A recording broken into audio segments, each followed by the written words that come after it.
Hello and welcome. Today, in this guide, we're going to go over oil and all aspects of oil. On the left side of your screen is basically how we're going to do this with my book of wisdom. We're going to go over infrastructure. We're going to go over resource extraction or the excavation techs. We're going to go over fuel tanks. We're going to go over fuel refining as a tech. We're going to go over synthetics. And then finally, at the very end, we're going to go over Lease and how to do it. Mostly how to do bulk Lease. Okay, so fuel. Fuel is something that you gain. There are two types of fuel, okay? There is the actual oil that is produced in a state like my state, Texas, has 320, okay? This is what oil means. Fuel, if you look up here, is different. You can see that we have 170 oil, but we are gaining 8.9K fuel from it, okay? And our fuel capacity is 354K. Okay. Remember that oil and fuel are different. Oil is the actual resource that you can trade and that you can buy. Fuel is something that you gain from oil. Okay. So if we look at our states, we can pull up a map mode. If we click on the infrastructure, we can pull up a map mode. This is going to do, it's going to tell you where each resource is, okay, on the map. Now, back in the day, before NoStepBack, infrastructure used to be located to your supply, okay? But it is no longer the case. However, infrastructure is still useful in certain scenarios. So these scenarios are the following. If we upgrade Texas 2 times in infrastructure all the way to max, you can see that our actual oil goes from 512 plus with the 2 infrastructure upgrade to 128 more oil, okay? This is a significant upgrade because if we look at our oil right now, because we are trading a lot of it out, right? We are trading 680 out, okay? Leaving us with 170 oil, right? If we increase our oil production to plus a 128, okay, we're going to get somewhere in the realms of more oil, okay? When we have more oil, so let's say our 170 goes to 200, you can see that our actual fuel increased from like 8.9 to 10K, okay? This is why upgrading infrastructure on oil is very important, okay? For the US, it is mostly important because you are going to be supplying the rest of the entire world with oil. The only exception to this rule is going to be the Soviet Union. They have their own oil, okay? They have their own oil down here, right? Everyone else in the Allies is going to need to get fuel from you as the United States. So you need to take fuel tax. If you are a minor country, let's say you're England, okay? A semi-minor / major, okay? You can see that they don't have any oil in their home islands. They have some oil out in Africa, some, right? And then they get some down here from Kuwait and stuff, right? They don't have a lot of oil. The only real oil down here is in the Indies, okay? And if Japan takes it all, well, congratulations, you don't have any oil. Australia, the same thing. You don't really have any oil. New Zealand, you don't have any oil at all. France, you have some oil from your colonies, but you don't have any on the mainland. Okay, you can see the situations in which you need to get to, right? In Romania, it is very important that you upgrade your infrastructure as Romania because you are basically the only supply of oil for Germany. Okay, so you need to get as much oil as possible. So remember, upgrading infrastructure is going to get you more oil and more resources of whatever is on that tile. So if we upgrade Nevada here, you can see that we get more tungsten, steel, and aluminum. Okay, just remember that's a thing. Next, resource extraction. Okay, so we have a tech in our industry line, and it is called excavation. Now, resource gathering efficiency plus 10%. Okay, that doesn't sound like a lot, but let me tell you, that's a massive difference. What it is telling you is it's going to modify this number, right? It's going to modify 850, right, by plus 10%. Okay, so if we go to our industry and we just take our first excavation tech, we see that we have 850 oil that we're extracting currently as of January 1st, 1936. If we take this oil, you can see that it's going to go from 850, if we let the time pass, to 977. That is a massive increase. That's over 100 oil increase, okay? Remember, this is just the extracted number. is not actually modifying how many oil you get here. It's just modifying the base amount, okay? Now, if we take this even further than what we could possibly do here. So let's say we wanted to take it all the way to the maximum, okay? And we wanted to get, I don't know, as much oil as possible. We have 977 right now. If we take all of our techs and we let a few days pass, you can see that we go to 1,412 oil, okay? And this is with the minus 20% of the Great Depression, okay? So, remember that oil techs, these excavation techs, right? All these ones down here, they are modifying how much actual oil you get from your oil, okay? So, if we were to increase our oil, so let's say we have 1,412, okay? Is how much we extract when we pull out of the ground. Let's say we modify it even further with our infrastructure, okay? We're going to increase all these guys' infrastructure, and you can see that we go to 1,672, okay? And then the number that was modified is going to be modified by plus 30% because the Great Depression is minus 20, okay? Again, your resource techs right here are not something to be ignored. They are one of the most valuable techs, especially in regards to oil, because oil is such a limited resource in the game. Okay, so now that we have covered infrastructure. Also, one quick fact about infrastructure: it increases your fuel capacity, which is what we're going to get to right now. So, fuel capacity is something that you can have base in all states. Okay, so our fuel capacity right now, as the United States, is 354K. Okay, now remember, each level of infrastructure is going to increase it by 1.5K. That's not a lot at all. Okay, that's not a lot at all. However, if we get fuel silos, you will be able to see that we are upgrading to another plus 100K in fuel capacity. So our fuel capacity is 354 right now. We're going to build a few fuel silos, okay? I would recommend, if you're going to build these, and you should as the United States up to a certain point, you build them out in states that don't have any population and are not on the coastline. Now, the reason you do this is because they can't build dockyards because they're inland states and they don't have a lot of population. Again, I would also put them somewhere where you're not going to lose them, because if you lose your fuel capacity, it's going to be very bad for you. So other nations, I would build them in the UK, I would build them in the center or out in your colony somewhere you know they're not going to get killed. Germany, again, in the center, somewhere you can easily defend your fuel techs, okay? Just remember that.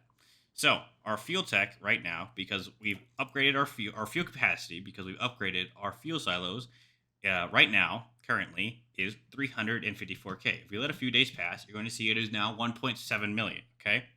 As the United States, you want to try and get it up to at least around 2, okay? You get 2 million for MP games is pretty good. This is going to give you a large reserve stockpile of fuel that you can send out to your allies very quickly, okay? So that is what fuel tanks do, okay? And these fuel silos, again, you must build them if you have oil to store them up, for the reason we're going to get to in a minute. So, next, fuel refining. So, these fuel refining techs, we're just going to take them a little quick. Each fuel refining tech down here, again, you need fuel storage to get the fuel silo, but fuel refining is going to give you fuel gained per oil plus 20% and fuel gained from refineries plus 10. What does that mean? Fuel gained per oil, okay? What that is telling you is that each of these oils, so these 334 oil we have, is giving us 17.6K fuel, okay? What it is telling you is that this is going to modify it an additional 20% to give us more, okay? And then each one of these techs is going to do the exact same thing, okay? It's going to go 20, 40, 60, 80, 100, okay? And then the fuel gained from refineries is plus 10, 20, 30, 40, 50, okay? So that's what it's talking about there for these oil techs. So now, if we're going to take these techs, right, we're going to see that our standard oil right now we are gaining is 334, right? And it's giving us 17.6K, okay? We take another tech in the fuel line, you can see that our oil goes up to 20.8K, okay? We take another tech, you're going to see it goes up to 24K, okay? We have not increased our actual oil supply. We are just gaining more fuel from the current amount of oil we have, okay? This whole tech line on this right side is very good for making your oil go further, okay? And for the US, it's also kind of vital because the amount of fuel you have fluctuates, right? Depending on your economic law. Now, if you stay on free trade as the United States, right, you're going to lose 80% of your stuff. Okay, it's just going to be gone. 80% of your stuff is going to the market, and it's just gone. Okay, which kind of bad. But your allies can buy it. If you start dropping these laws, your allies aren't going to be able to get fuel from you. Okay, but you will increase your amount of oil you have. Other way you can do that to stay on free trade is to take these techs and just modify the amount of fuel you get from your oil. Okay, every country should, in theory, do this to make their oil last longer. This is a tech that's not normally taken for some reason, but you should take it. Increasing the amount of fuel you have per amount of oil you get helps in the long run. Okay. Next, synthetics. So, synthetics are a way to modify or get oil. Let us say you are some country out here. Let's say you are poor Afghanistan and you have absolutely no oil in your country, okay? And the only ways you can get oil is to either trade for it or you can get synthetic experiments, which gets you a fuel refinery. And their base is 48 fuel and they give you 1 rubber. It's a pretty good deal if you think about it. However, remember that these techs are expensive, right? And this first tech is 48 fuel. Second is 50, 50, 50, 50, okay? And this right side is just giving you more rubber per amount of synthetics you get, okay? So we're going to research this tech, right? And we are going to see how much fuel we gain from a fuel refinery, okay? So we, as the United States of America, are going to build 1 fuel refinery, okay? So we have built a fuel refinery. You can now see that we gain from a refinery 62 oil, or 62 fuel. We gain 62 fuel from a refinery, okay? Now, that's not a lot at all. However, the techs to get it get better, okay? 50, 100, and then another 200%. So let's be generous here and give it ourselves a 100% boost to one fuel refinery. We go to 110 fuel, okay? Now, let's build a couple more. Let's build exactly 3 more fuel refineries. This goes up to 441 fuel. You can see that this is not very efficient way to gain fuel, okay? It's not very efficient at all.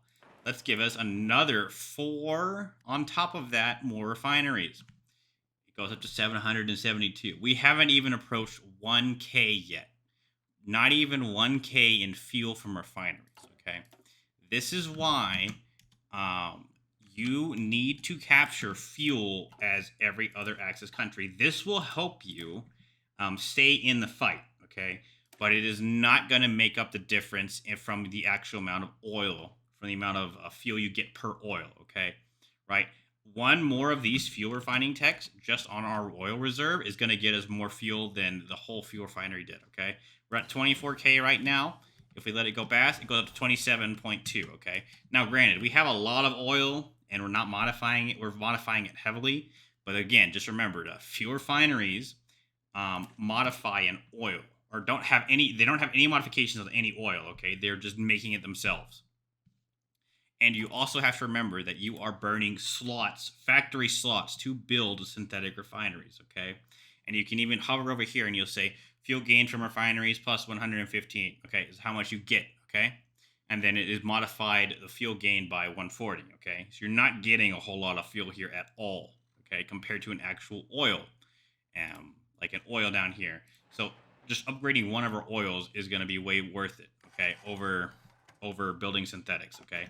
But if you don't have a choice, like you're Germany and you need to make it last longer, or you're Afghanistan, or you're some country that doesn't have access to a tremendous amount of oil like the United States does, you're going to need to think about these techs. However, I would say this, I would be very cautious in researching these if you are anybody in the Allies, okay? And especially if you still have the Dutch East Indies. If you lose Dutch East Indies, the USA should still be able to cover you. For Japan, you basically don't have any oil, and you must take the Dutch East Indies. Building synthetics is going to deprive your war economy. So there you go. That's my thought on that. The last thing I'll cover on that side is that this rubber stuff is nice, especially if you lose the Dutchies Indies or if you're Germany and literally don't have any way to trade for it and you have to make it yourself. That is one of the benefits of going down a synthetic line. Okay, not the fuel, but the actual rubber you get out of it. Okay, so lastly, Lend-Lease. So, if we let this game play out a little bit, you will see that the US is gaining fuel per day. Okay, now when we Lend-Lease somebody, we can see if we Lend-Lease Italy, because currently we're with Ethiopia, fuel. You can see that we have ability to give them fuel either daily, a percentage wise, or once. Okay. Now, in all of the experiments that have been done, it is far more efficient for you as a player to other players to give them not a daily fuel use and not a percentage fuel use, because if you give them percentages, they don't have a lot of convoys to do it. And you're taking your own fuel away from yourself that you are producing when you do both of these, okay? You are taking your own fuel that's going into your stockpile away from yourself, okay? The more efficient way to do this, and it is done in multiplayer in pretty much every scenario, is to do a once fuel stockpile, okay? Now, you can see that we have currently 73K in fuel, okay? So, what you are going to ask is say, hey, Italy, how much fuel do you have to get to fill your capacity, okay? You ask this question. Let's say Italy says, I need 50K, right? Even though they should have way more need, but let's just say they have 50K capacity, okay? So we're going to give them 50,000 units, okay? And we're going to press done. They will accept the fuel, and it should immediately hit them, okay? It's not a time lock thing.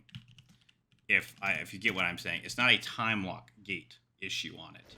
They should immediately receive the fuel, right? If they accept the Lend-Lease, right? So they're going to give us a lot of fuel, okay? So our capacity right now, since we have 243, we have 60,000 fuel right now, right? If we accept it, in theory, we should be gaining the fuel, okay? Now, the thing with the Lend-Lease is it sometimes works and sometimes doesn't. Just remember that it is far more efficient to get a massive dose of Lend-Lease, okay, in fuel over everything else, right? So that's a good thing to remember by. Okay, so we've gone over Lend-Lease. If you found this video helpful, go ahead and leave a like, leave a comment. Otherwise, on your screen right now should be a guide to make space marines. Otherwise, you people have a nice day.